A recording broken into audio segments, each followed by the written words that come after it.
Liftoff of the Delta rocket carrying Glast.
Good morning, everyone, and welcome to Discovery Festival 2021. My name is Jessica Sosa, and I am here with Big Brothers Big Sisters of Central New Mexico.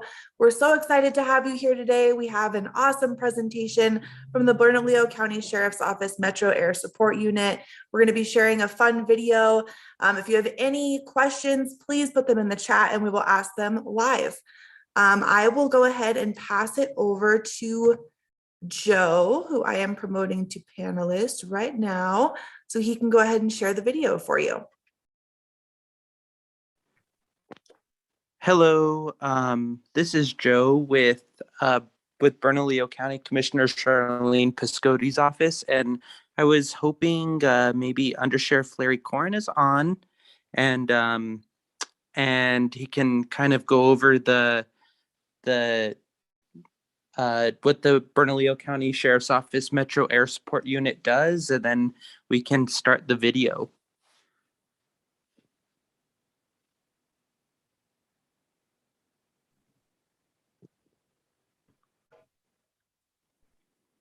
Yeah, thank you, Joe.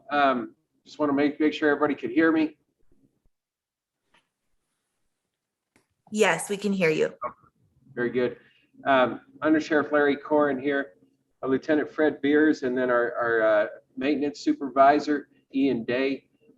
We put together this video that you're about to see to kind of highlight one of our missions within the Metropolitan Air Support Unit, and that's a search and rescue. We have two missions in addition to the search and rescue. One is law enforcement, basically chasing around bad guys with helicopters. Another one is firefighting, putting out wildland fires in austere environments. And then we do this search and rescue, which you're going to get a glimpse at our search and rescue operation. I think this video, after talking to Commissioner Piscotty, I thought this video might be applicable to this conference dealing with STEM and some of the technology that we end up utilizing for search and rescue missions. And with that, I think it's probably just best to go ahead and play the video, and then I can address any questions afterward. Back to you, Joe. Thanks. Thank you, Undersheriff Corrin and team. Jessica, actually, at Bernalillo County, we're actually having some technical issues with our server, and I can't access the link. I'm on my phone actually right now, joining you all. So is it possible for you all to play the video? Oh yeah, no problem at all. I will go ahead and start screen sharing that now. Okay, thank you so much, Jessica, and I apologize for that. Oh, no problem. One moment.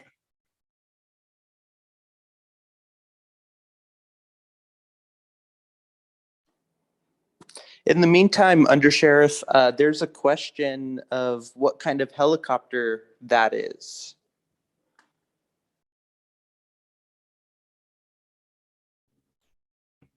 So the helicopter behind us is a 1970 UH-1H. It's a military helicopter that the Bernalillo County acquired about 20 years ago for the cost of $1.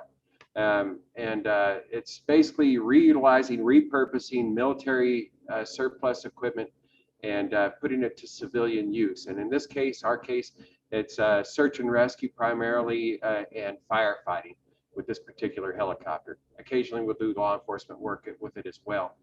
And it's responsible for saving, I'd put it in close to 100 lives, or at least going on well over probably 200 rescues in its lifetime. And then I don't even know how many fires we fought, but several thousands and thousands of acres that we've helped to save and preserve just by wildland firefighting. Anything you guys want to add to that? It's also been used for law enforcement too. So I mean, it's not right now. We don't use it as much for law enforcement as Undersheriff was saying, but it's mostly just for search and rescue for fire. But we can use it for that as well. Well, while the video's getting keyed up, just interrupt me once it's ready. I'll go ahead and I'm going to pop this camera off and just give you a glimpse at some of our other aircraft. Hangar's a little bit of a mess right now. There's some maintenance going on, but we do have another helicopter. This one behind us is an American-made helicopter. I'm going to show you a French-made helicopter that we've had since 2005, or 7, sorry. And that's the French-made helicopter. That's an A-Star AS350B3. It's actually that particular model holds the world's altitude record for landing on top of Mount Everest. If you don't know, the Mount Everest is about 29,000 feet, and that's about 3 times the height of the Sandia Crest if you're from the Albuquerque area. And over here is a little Cessna that we use for law enforcement operations. And it's not just any old Cessna. It looks like it's just a regular old Cessna airplane, but it happens to hold. It's a military version of a Cessna, so it has some reinforcements on it, some additional horsepower. It was made specifically as an Air Force trainer operating at high altitudes, and that was also a military surplus piece of equipment. Well, enjoy the video. Enjoy.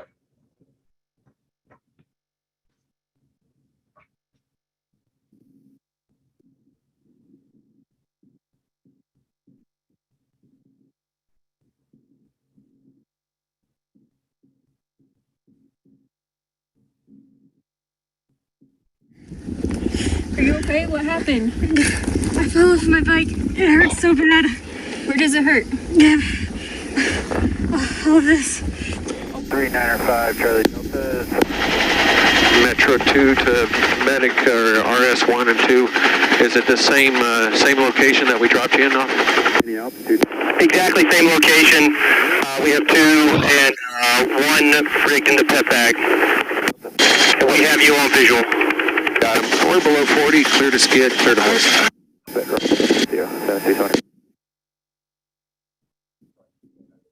Metro 1, W Towers, winds 25011, gust 17. Depart from the ramp beyond discretion and risk. You can proceed on course.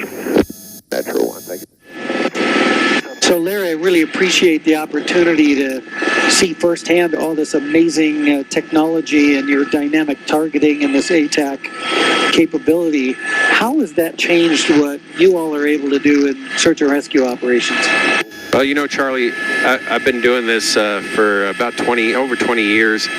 And when we first started off our air program, and looking for people, whether it be in the city or out in the austere environment. Often I was using a Rand McNally map and flipping through pages, sometimes with a flashlight tucked under my chin. Yeah, been there. And so where we were then and where we are now there's a big drastic difference, and I've seen a lot of developments, especially here in the last 5 years or so, of really taking in and utilizing smart technology. And overall, I think it's made us a lot more efficient. It's increased our communication among other stakeholders, and it's decreased our response time and improved our success in these missions as far as locating and extracting these patients.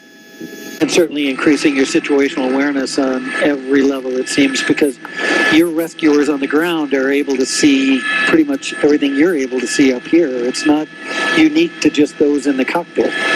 That's right. And so these first responders on the ground are now able to receive all this information real time in the palm of their hand, just with the use of a smartphone or even a tablet. And that's the value. They don't have to rely on a long-winded dispatch explanation of what's going on. Sure. Bernalillo County 911, what's the location of the emergency? Hi, my friend just crashed her mountain bike. She has a really bad leg injury. Yeah, we're somewhere in the foothills. I don't know where we are. Okay, so shortly after we disconnect, you'll be getting a text message. Follow the instructions, and we'll get a GPS location from it. Okay, perfect. Okay, we're gonna get you help, okay? Okay.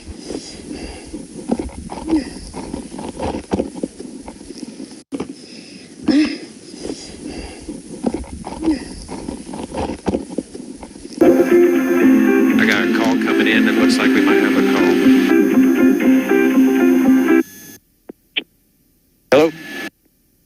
Sir, we're receiving a call in reference to an injured hiker. The location for now will be on the La Cueva Trail, where attempting to send an SOS token to obtain coordinates, and it will be sent in to you.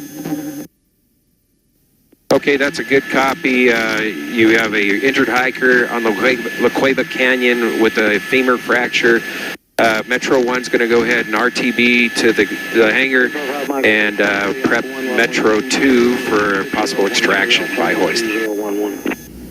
Hey, Steve-O, what do we have? Hey, Larry, how are you? So it sounds like we got a call from Battalion 7 for an approximately 30-year-old female who suffered a lower leg injury while hiking. Sounds like she probably has a broken femur.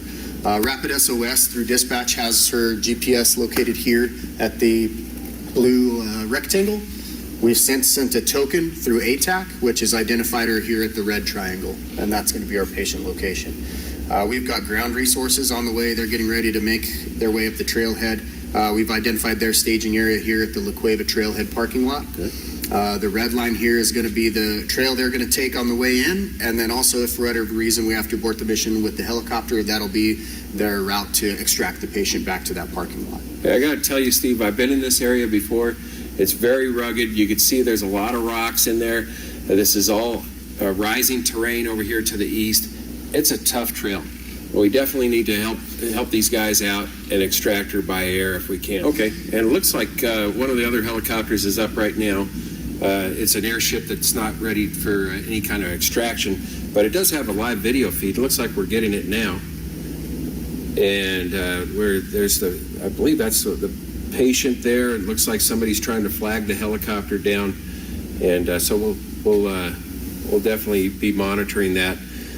What about the ambulance, and where are we going to take the patient? Okay, perfect. So we've identified the casualty evac location along with an alternate fuel site, and that's going to be right here identified in the lower tram parking lot where Albuquerque Ambulance will meet us, and we will have ground crews available at that location as well. Okay, and we'll have the ability to refuel if we need to as well. Yes, the fuel truck's on the way there. Okay, great.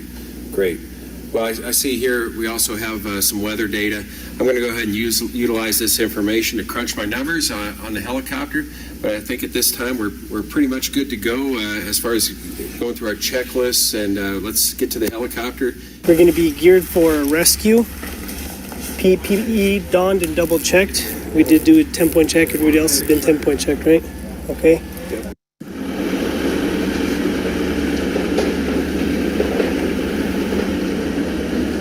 have an injured mountain biker off a trail up here. Basically, the Atac system is showing that she's just off of the trail. What we want to do is we'll finish getting geared up, and we will we'll hike the trail, handrail it for a little while until we get in the area. Then we'll use the Atac system and the bloodhound to find our way off the trail to the marker. I think that'll probably be the easiest way to get in there and get out.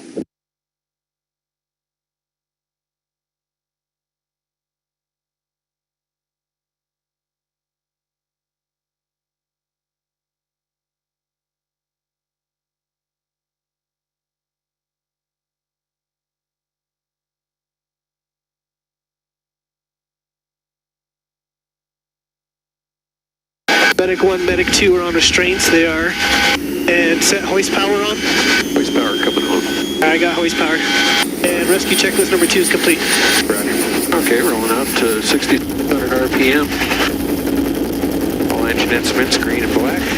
No caution warning panel lights. You got your waypoint in. Waypoint's in. All right, clear right, left, coming up. Skyhawk 737 Echo Mike on flight southbound 900 feet, climbing for 7,500. Skyhawk 737 Echo Mike, Albuquerque departure, radar contact, proceed on course. Proceed on course, 737 Echo Mike. Thank you.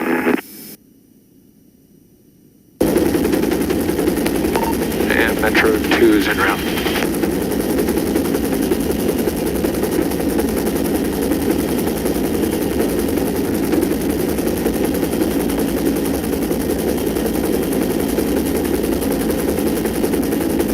Battalion 7, fire control. Battalion 7, I'll be assuming the Cueva command. Understand we have a 20-year-old female, the Cueva trailhead, with a possible femur fracture. I'll be coordinating efforts with Metro 1, Metro 2 with BCSO, and I do have the live stream. Metro 2 to RS1. Runway. How much more time do you? Probably at 3 to 5 minutes. Air 40 knots. That's a good copy. 100. Left 100, American 466. Are we overhead here? Looks like we're about overhead. Yeah, we're about overhead. I got eyes. Got eyes? Okay. Yeah, they're going to be right on the trail. Little culvert, looks like, the very bottom. All right, let me get a look. So are they to our left here? Or to... They're down to your right about 1 o'clock now, right? But there's a big boulder right in the middle of the trees. Okay, I've got eyes on them. I'm going to go ahead and get my power check in right here. Okay. You want to go through number 3? Yeah, stand by and... Traffic, same altitude. Looks like power is going to be good. Coming back around, and we'll get ready for a run-in. Go ahead and start checklist number 2. All right, number 3, power available versus power required. It looks like we're going to be good on power. Wind effects. Pretty much out of the southwest. Aircraft entry and exit routes. Enter from along the base of the mountain here, traveling from northeast to southwest. Okay, affects the rotor wash on the patient. I don't see any issues there. You want to put them right where the guy in blue is, the ground crew is? The search and rescue guy on the ground? Yeah, I think that's a pretty good spot. Okay. Okay. Pilot flying in hover references. I have hover references. I'm Larry. Okay, obstacle clearance. 7 turn 10 degrees right. The departure corridor. I don't see any wires this route during our route of travel here. That looks pretty clear. All right, call to abort. Anybody calling aboard? I have shear authority up front. Actually, Fred has shear authority up front. You have shear authority in the back. Okay. PAC intentions in event of aircraft emergency and hoist shear authority. All right, continue down the canyon to one of the clearings.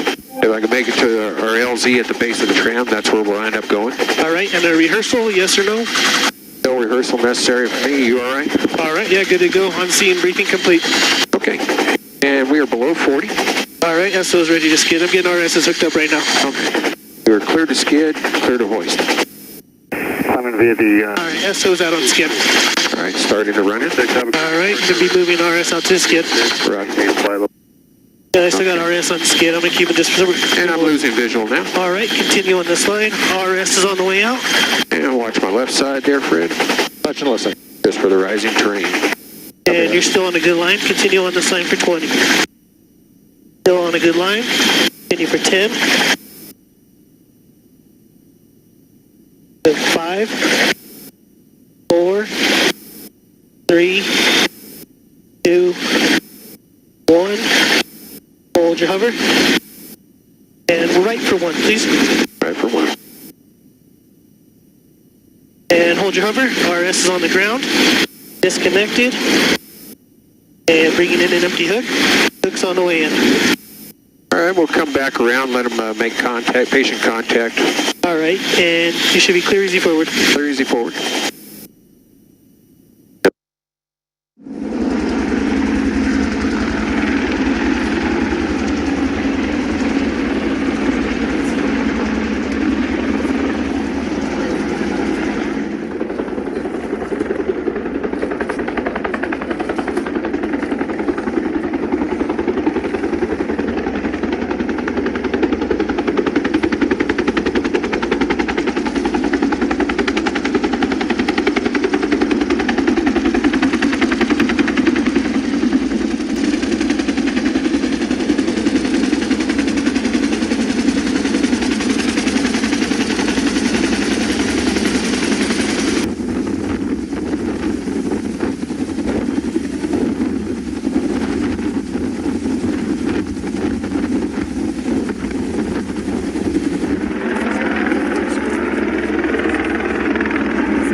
Metro 1, we're going to go ahead and land in this field for now and wait for them. 4950, dispatch forward speed, your number 1. They'll do a double up, out with her, and then I'll go up second. Go. All right. And so it's real simple. Colors to colors, up on the top. All right, center. Yeah, that's good right there. All right, so Steve, you want to hold fever while we get the stabilized. All right, guys, so feel that snugging up? Good. And let's work on making sure here is good. Snug it up a little bit up there on the top. There you go. Top right now. Hook these together. Got these. All right, cool. Let's go ahead and hook these. Yes, sir. Medic 1 to Metro 2 on reach and treat. We are ready for an extraction, double up, 1 patient in a vacuum splint. And Metro 2 is lifting now en route to the patient.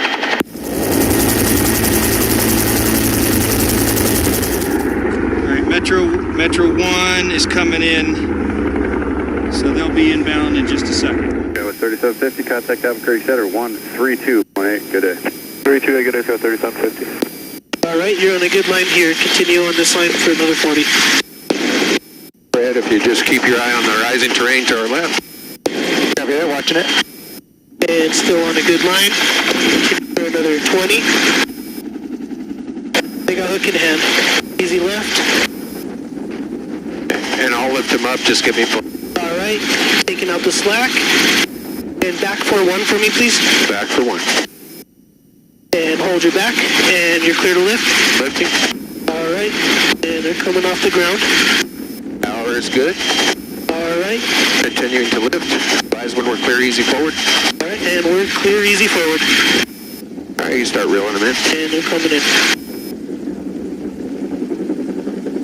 About 70 feet out. And they're about halfway in.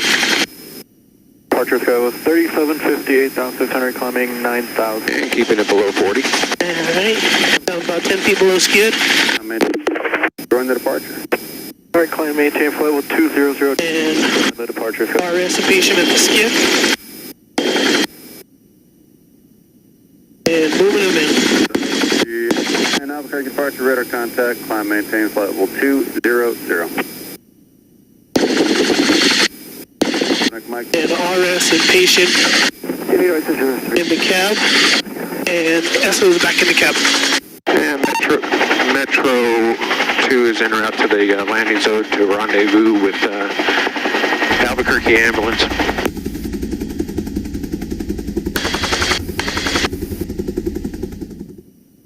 Southwest 4810, contact Albuquerque Center 124.32. Good day.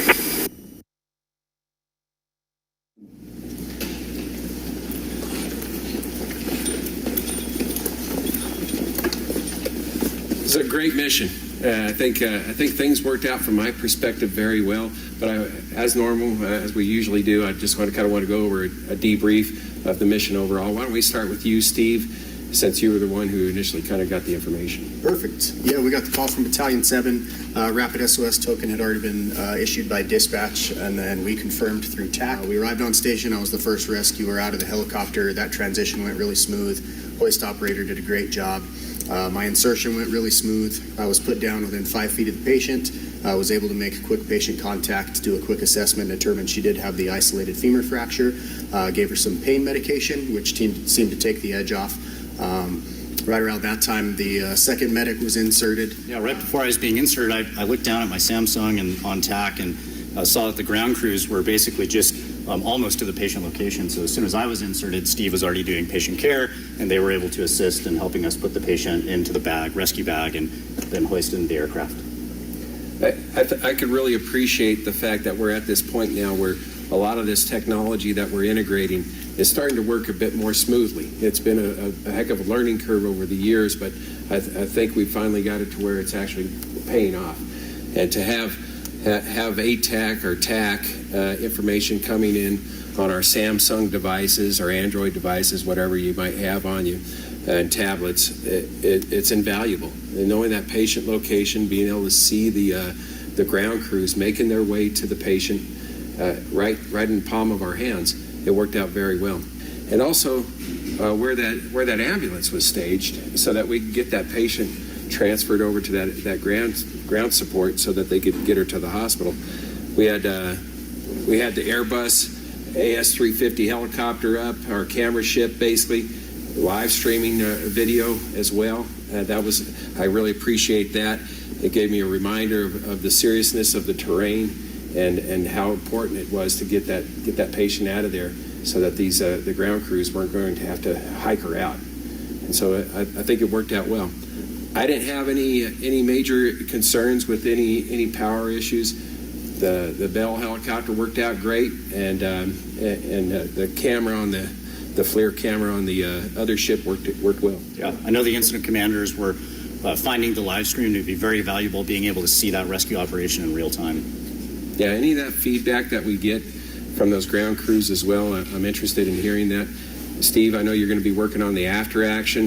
I think Fred's going to end up getting the video from the other ship to turn over to you, and you can also get any metadata from the mission itself and download it and put it into your after action. Absolutely. Okay.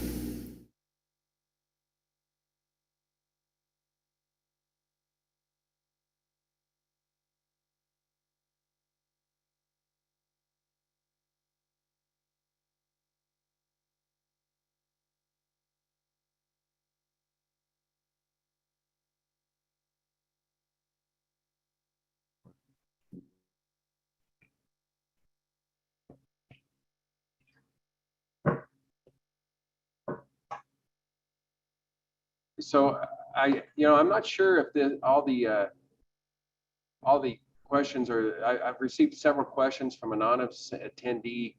I'm not sure who all the answers are going out to. It looks kind of like it's just going out to the people who are on the panelists, but maybe I'm wrong. But it looks like I've got another question here. How many people ride in the helicopter for a rescue mission, and what jobs do they have?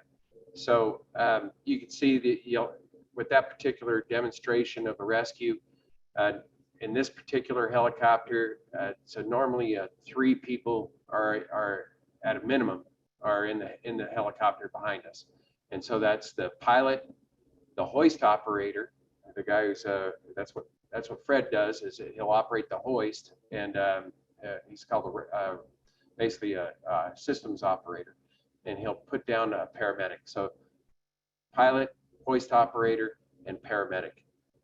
The other helicopter just requires 2. We don't have a hoist involved. It's just the pilot and a paramedic.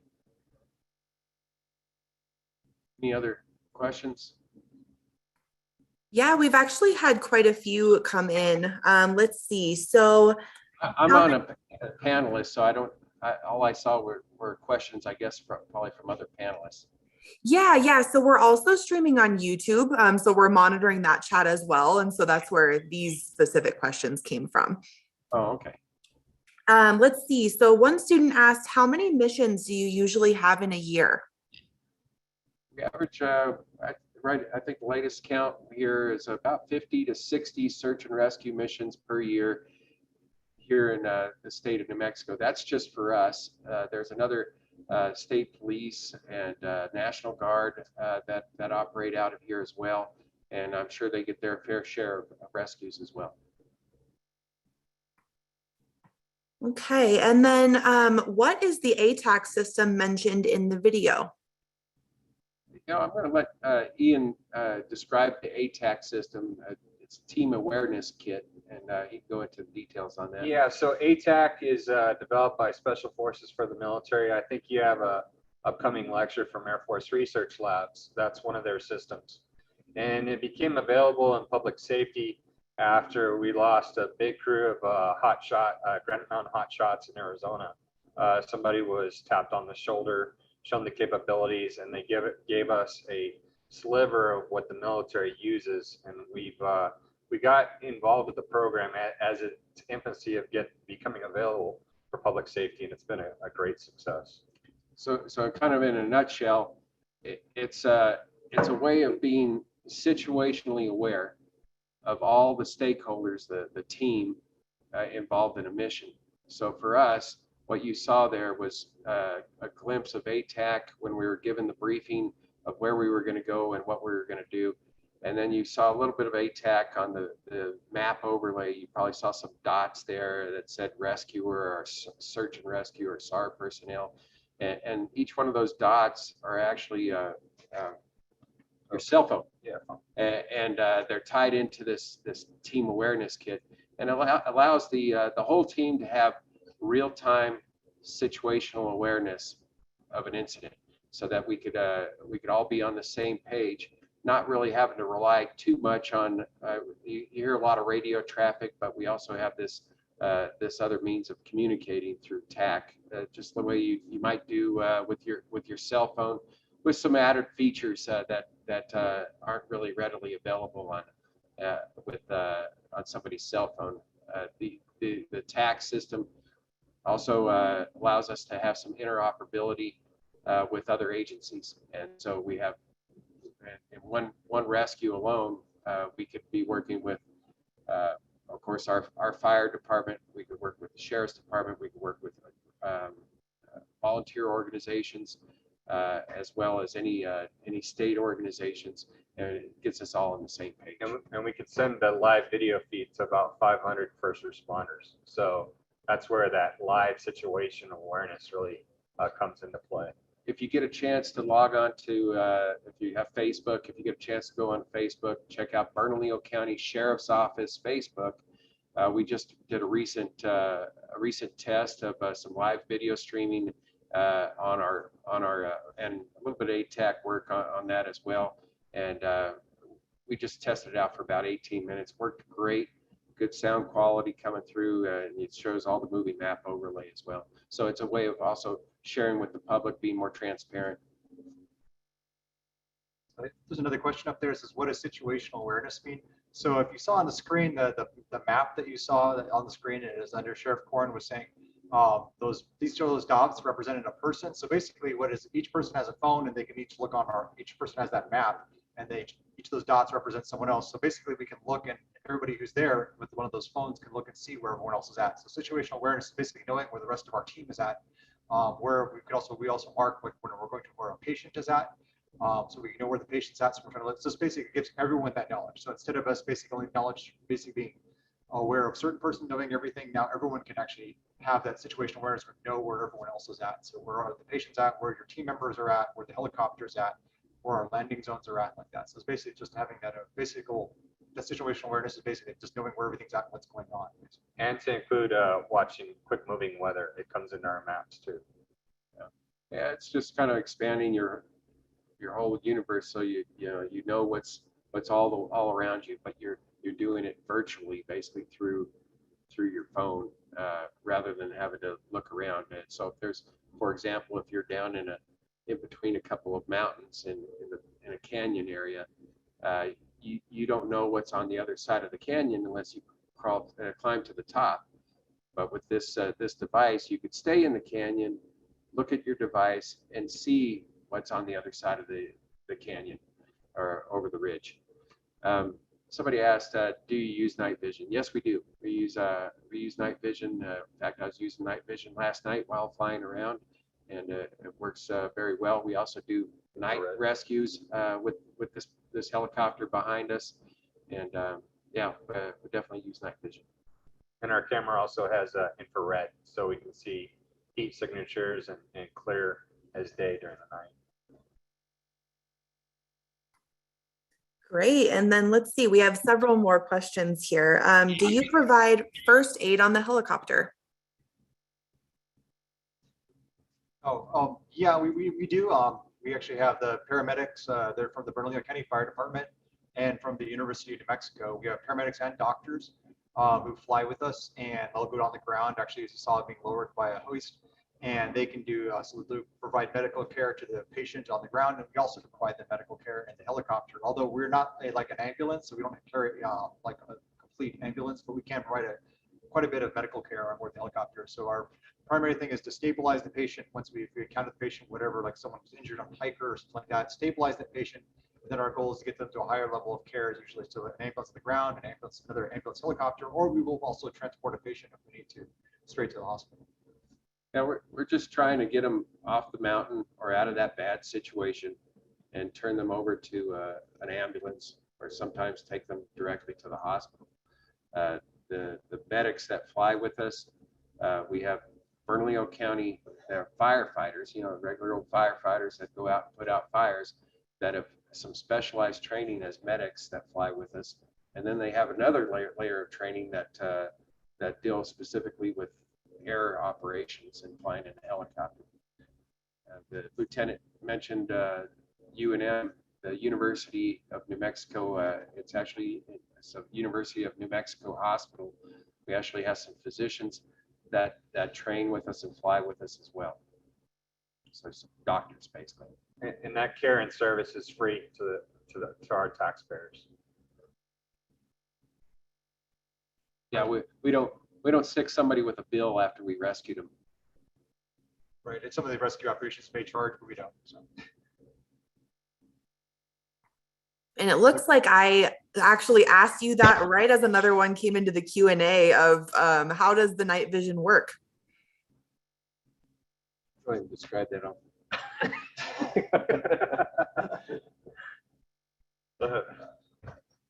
The undersheriff's getting a pair of goggles. It's way more complicated. I haven't read up on that in a long time, but it's the way that here he's going to show you his helmet.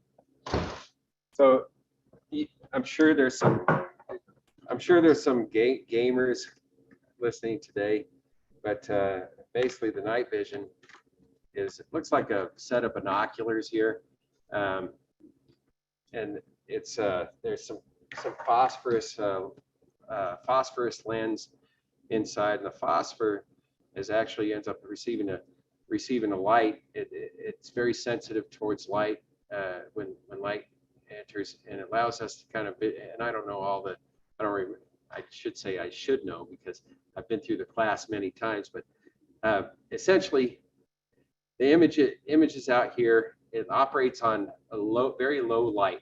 It still requires some light to see, a very minimum amount of light, maybe some ambient light, maybe some starlight, just very minimum amount of light.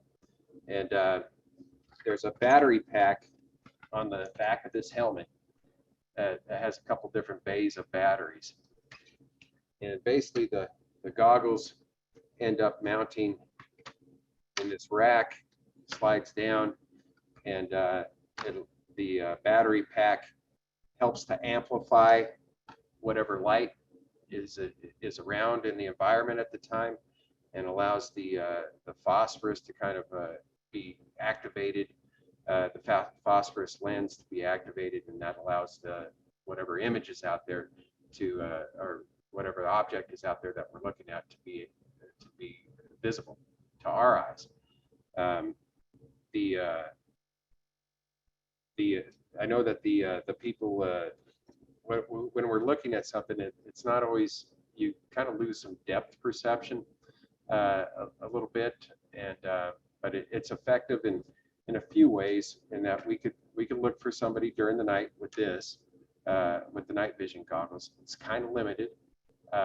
What Ian mentioned is the FLIR is kind of another option for us to be able to see objects at night that are emitting heat.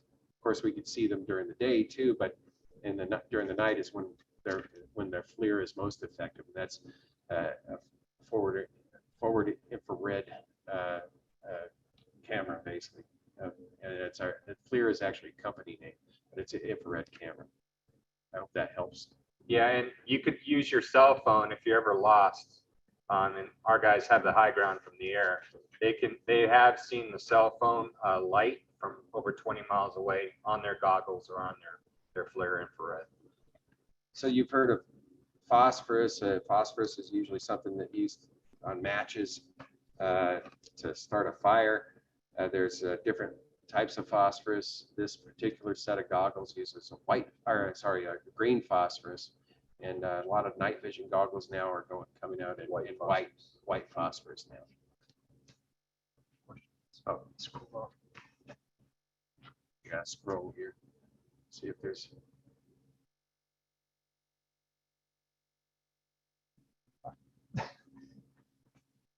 So the A-Star is the helicopter that we use to chase the bad guys, and that's the one I showed earlier that had the world's altitude record for landing on top of Mount Everest. That particular model, and that's equipped with a camera. We use a lot of the same technology you saw in the video during law enforcement operations as well. And we also have the T-41 Cessna, and that's also used to patrol and with law enforcement. It mounts a camera. We have a mission pedestal that goes in where the co-pilot seat is, and then the operator sits in the back bench doing the same stuff as he would in the A-Star. A student just asked, do you use drones as well or just the camera? Yeah, so we have Metro 1, which is the helicopter we just talked about, the A-Star. This is Metro 2, the Huey, and Metro 3 is the airplane.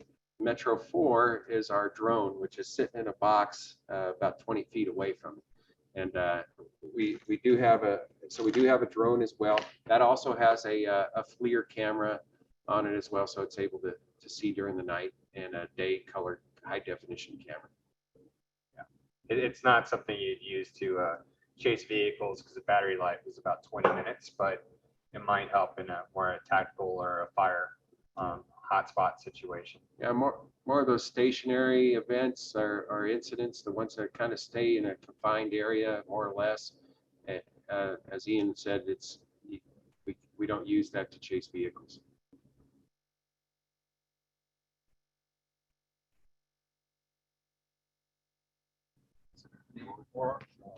Scroll down more.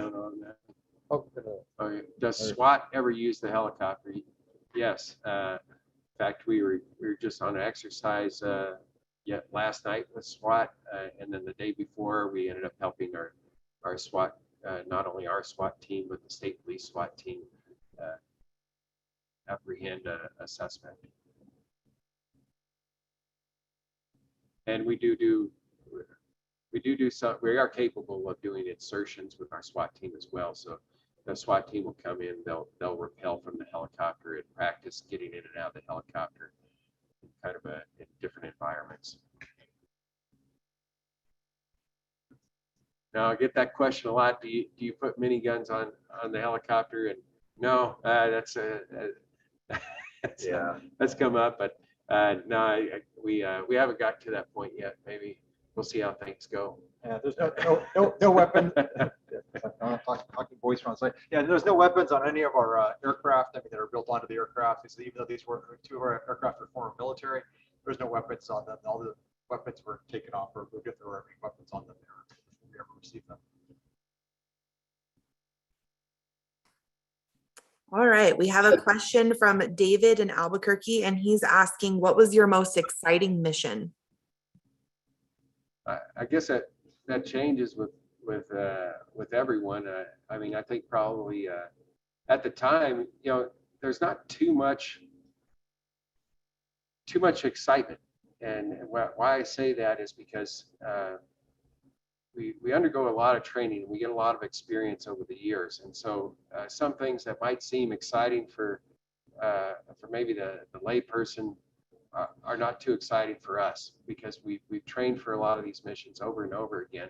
But I would tend to put some of the car chases as kind of exciting, especially the ones that go from Albuquerque to Santa Fe or back through Albuquerque and down to Socorro, and they go from one town to the next as far as the law enforcement missions. Rescue missions, can I do it? Part the rescue missions, probably a more exciting one for me is probably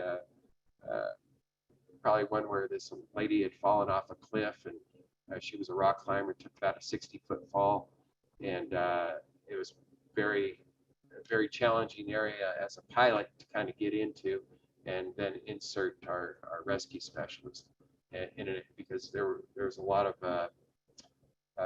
dangerous areas that we could insert them, and there was only one skinny narrow path to put him down on. If I missed that path, he would have ended up tumbling down the hill or into rocks himself, where he could have injured himself and possibly broke a leg or twisted an ankle. Yeah, and on that rescue too, in 45 minutes from her fall, she was taken into surgery, and it actually led to a secondary rescue with a firefighter. And the mission was in and out and done in about 30 minutes, and they probably saved first responders about 6 to 8 hours. And to hand wheelbarrow somebody out with those kind of injuries, it might have put her in a really bad situation. But one of the rescues I really like watching these guys do was Mount Wheeler.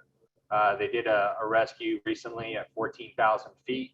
It's the same area where we responded to a state police crash, and we were unsuccessful because of weather trying to find one of the TFOs. So this rescue now, using this new technology, they were literally able to find a spot with 15 minutes available gas because it was so high up, doors off, aircraft stripped off, get the patient out from Texas who was getting in a really bad shape into an ambulance like that fast. So just a testament on crew training and technology just kind of came into the fold on that mission. So it was, how did you get on the path to become a pilot and become a police officer? For me, that's kind of a little bit of a long story, but basically I grew up around the airport here in Albuquerque, and not too far. I'd always see these airplanes coming in and out. I also grew up in an area that I saw a lot of police officers, and so I think just having that exposure, even not even as a kid, piqued my interest. And so as a kid, I'd hike down to the airport just to watch the airplanes take off, land, and then I got to talking to different pilots and started helping them work on their airplanes, basically cleaning them, sometimes changing the oil, changing the tire, every once in a while getting a free flight, and then start to work on my pilot's license myself, but actually ended up becoming a mechanic as well. And then being a police officer, just it was something that I was interested in, and it seemed like to me being a police officer was kind of in my situation, it was kind of a pathway to the middle class, and so it interested me, and I was just fortunate enough to see kind of those two paths kind of merge together here with Bernalillo County Sheriff's Office.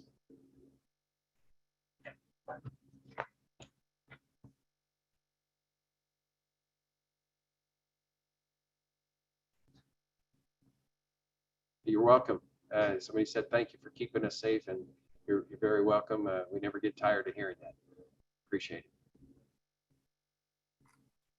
Yes, we all want to thank you so much for everything you do. And kind of on that thread, one student did ask, what do you like most about your job? What's your favorite part? Actually, Actually, I think my favorite part of the job, well, I'm working on my pilot's license, so I think I'm looking forward to maybe someday maybe flying for the county, but that would be a lot of fun. But actually, being the hoist operator, actually for me, I really enjoyed that because satisfaction of, I guess, operating the hoist, getting someone out of a bad situation. I really like that because you really see that immediately see sort of the effects of you really help someone really had a really bad day and really help them hopefully have a better day. And recently, we've had a chance to talk to a couple of our patients, and now sometime later, like a month or two later after they were involved in these incidents and we had to rescue them, and they're very appreciative, and you just get to see that, hey, that really would have made a difference. Get the individual people, and as the hoist operator, you're really interacting with them. I mean, I do enjoy the law enforcement aspect of it, but it's not quite the same. You get to capture the bad guys, which I really enjoy, but it's usually the guys on the ground, and we're calling from the air. But there's satisfaction in that too. So. Oh, and for me, it's fixing stuff that's a big resource and a force multiplier. It's helping everything from getting injured tourists back to the hospital and being safe, or first responders. We support literally, what do you think, about 2,000 first responders in our area, and just that ability, that force multiplier is a game changer.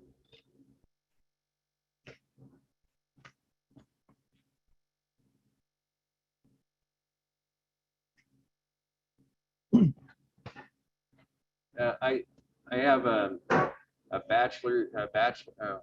couple of associate's degrees, a bachelor's and a master's degree. I don't know. I have a bachelor's degree in math. So. And I have a bachelor's degree in business. Somebody asked, the question was, do you all have degrees?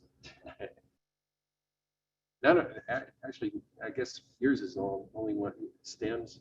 Yours is the only math related. Science. Yeah, science related. Yeah.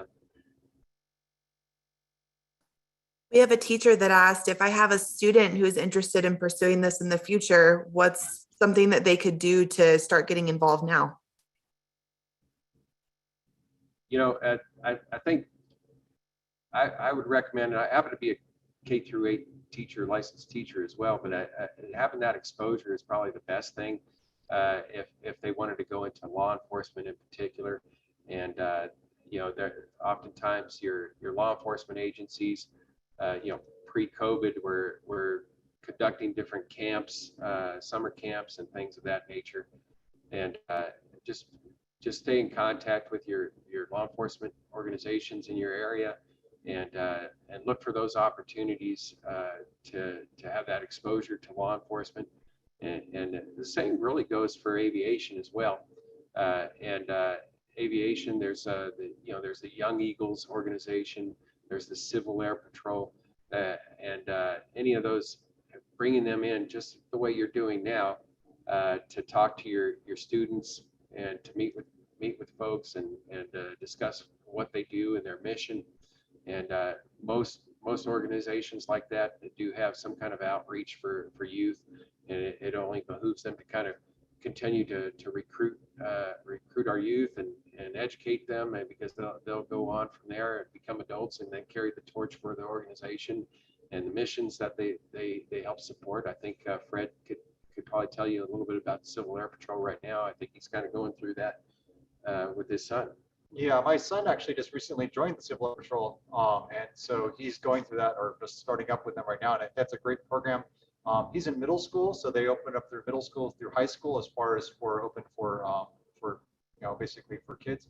If you guys are interested, there's multiple different squadrons, is what they call the various organizations in the Albuquerque area. I mentioned they're also in other areas too. I don't know how far reaching this is going out to, but they're all over the place. Civil Patrol is I think is a great organization for kids to get involved with, because I mean, you're learning about aviation, you learn about leadership, you are learning a bit about the military too, and they are an auxiliary of the Air Force.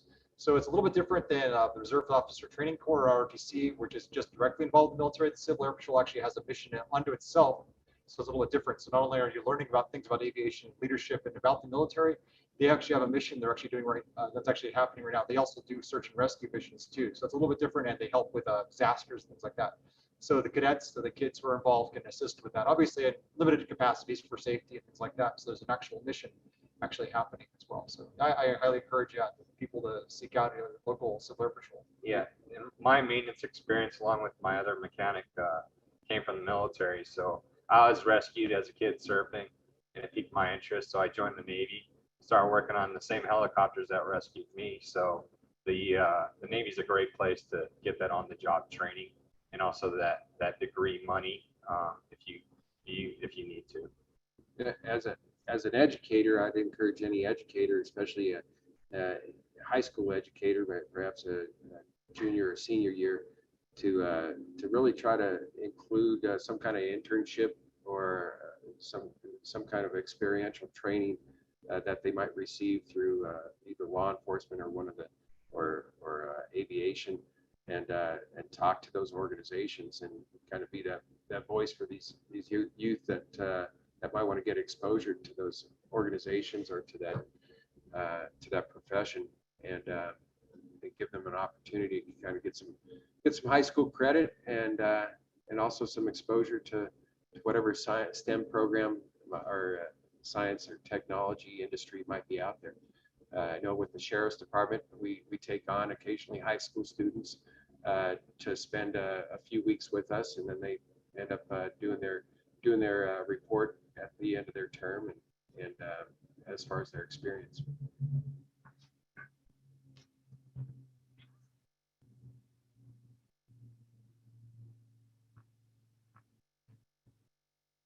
I guess it's aimed at me. I came about to being in law enforcement kind of a roundabout path. I was a software engineer. So that's how after college, I went and did software engineering. And then at a later point in life, decided to switch and get into law enforcement. So although I'm not necessarily using mathematics like the actual, what I learned in classroom, what you all were all learning in class, I'm not necessarily using that, but maybe just using the training of using logic and things like that for using everything, what we're using to accomplish our missions. Think about problems that we have to solve, things like that. So maybe not using math directly very much, maybe a little bit in being a pilot. So. And what kind of math are you doing as a pilot? I mean, just real basic. I mean, just real basic mathematics. I mean, there's something actually, I mean, it's not really necessarily it is a math tool, but it's not, you're not necessarily seeing the math, but there's a tool actually, you guys want to look it up. It's called the E6B, which is basically a little, something that looks like from, I wish I had, I don't have it here with me, but it's basically a slide rule of something from a long time ago. Most people may not have heard that term, but the slide rule actually, before there were computers and people were even using computers, they used these things. But I'm a pilot, we actually use these. So it sort of looks a little bit like a ruler, but it's got moving parts and a wheel on it to move around. And it's actually using mathematics to actually do that. So that's something that we use for calculating things dealing with wind, for example.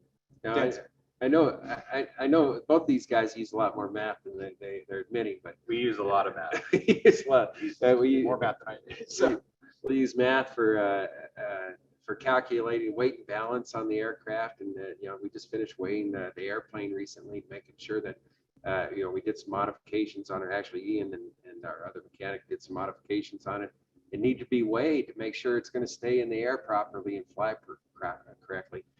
We sometimes we'll use math calculations to make sure our performance of the aircraft is going to be where it needs to be, taking into consideration density, altitude, and temperatures, and any number of factors that might come into calculating fuel burn. Fuel burn, and in calculating whether or not our mission is going to be successful or not. And that's what I referred to in that video. I'm talking about crunching numbers. So I'm going to take all that data and run it and start running the formulas. And even calculating, if you wanted to, we calculate the lift, the lift of the wing. And there's formulas for that of each wing. But we use math quite a bit. So this is actually why I like helicopters, because it defies the laws of physics. It's in line with the bumblebee and the hummingbird. So they never thought they could be accomplished. So it's a marvel that the helicopter came into play. And it does require a lot of math. Not that I'm good at it all the time, but yeah, it takes a lot of math. Well, thank you all so much. It looks like those are all of our questions, but do you have any last words of wisdom or advice for our teachers and students? Just thank you for having us. Our job here is to serve, and we love to serve. We want to know how we could serve you, and so if there's anything you need please don't hesitate to give us a call. Thank you all again so much for what you do every day, and also just for being here and for answering all of the student questions. I know everybody really enjoyed it. It was really exciting for me personally to learn more about what you do. So thank you again so much. And thank you to Bernalillo County in general for being such a big supporter of Discovery Festival and Big Brothers Big Sisters. We really appreciate you. And if you want to spend a day out here or a couple hours just visiting us, we'll be happy to show you around, show you some of the equipment on a more personal level. Thank you so much. We appreciate you. Thank you. And I'm going to go ahead and wrap this up by sharing a video thanking all of our sponsors. Again, thank you so much to Bernalillo County, and I hope you all have a great day.